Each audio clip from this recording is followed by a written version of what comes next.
திமுக, அதிமுக 2 பேருமே என்னால உறுதியா சொல்ல முடியும் நடுங்கிக் கொண்டிருக்கிறார்கள். ஓட்டு டிஸ்டர்பன்ஸ் அப்படின்றப்போ இதுக்கு பிரதானமா அதிமுகவுடைய வாக்கு வங்கிகளை ஆக்குபை பண்றதுக்கான வாய்ப்புகள் இருக்கு. அதிமுக மட்டும் இல்ல கிலோ, இன்னைக்கு திமுக, அதிமுக, பிசிக, பாஜக, பாமக இவங்க எல்லா தரப்புல இருந்தும் வாக்குகள் விஜய்க்கு போகுது. எல்லா பெரிய கட்சியும் அச்சத்தில் ஆழ்ந்திருக்கிறார்கள். குறிப்பா திமுக, அதிமுக 2 பேருமே என்னால உறுதியா சொல்ல முடியும் நடுங்கிக் கொண்டிருக்கிறார்கள். ஏன்னா அவங்களுடைய வாக்கு வங்கி கணிசமான அளவு சதுருது. திமுக, அதிமுக வாக்கு வங்கி, குறிப்பா திமுக வாக்கு வங்கி, ஏன்னா அதிகாரம் அவங்க கையில் இருக்கிறதால இழக்கிறதுக்கு அவங்களுக்கு எல்லாம் இருக்குது. அதிமுக எதுவும் இல்லை. கவலை அதிகமாக யாருக்கு இருக்குன்னா திமுகவுக்கு தான் இருக்குது. அவர் திமுக வாக்குகளை விட அதிகமாக அதிமுக வாக்குகளை கூட பிரிக்கலாம், நான் ஒப்புக்கொள்கிறேன். ஆனால் இன்னைக்கு கவலை திமுகவுக்கு தான் அதிமுக விட அதிகமாக இருக்குது. ஏன்னா இழக்கிறதுக்கு திமுகவுக்கு தான் எல்லாமே இருக்குது. இது திமுகவோட தலைமைக்கும் திமுகவில் விஷயம் தெரிஞ்சவங்களுக்கும் எல்லா மந்திரிக்கும் தெரியும். 26 தண்ணி குடிக்க போகிறோம். தப்பி பழைச்சா தம்பராம் புண்ணியன்வாங்க. தப்பி பழைச்சா தம்பராம் புண்ணியம், ஆண்டவன் புண்ணியம் நம்ம தப்பிக்கிறது. விஜய் அலையிலன்னு மந்திரிங்க எல்லாருக்கும் தெரியும். எல்லா மந்திரிக்கும் தெரியும்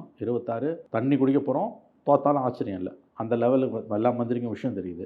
இந்த மாநாடு, அதுக்கு பிறகு விஜய் ஸ்பீச்சு, அதுக்கு பிறகு டெவலப்மெண்ட்டில் அவங்க இன்னமும் ஆடி தான் போயிருக்காங்க. வெளியில் காமிச்சிக்க மாட்டாங்க. வெளியில் வீராவேசமாக பேசுவாங்க. இல்லாட்டி எதுக்கு 6 மந்திரி ரியாக்ட் பண்ணுறாங்க விஜய்க்கு?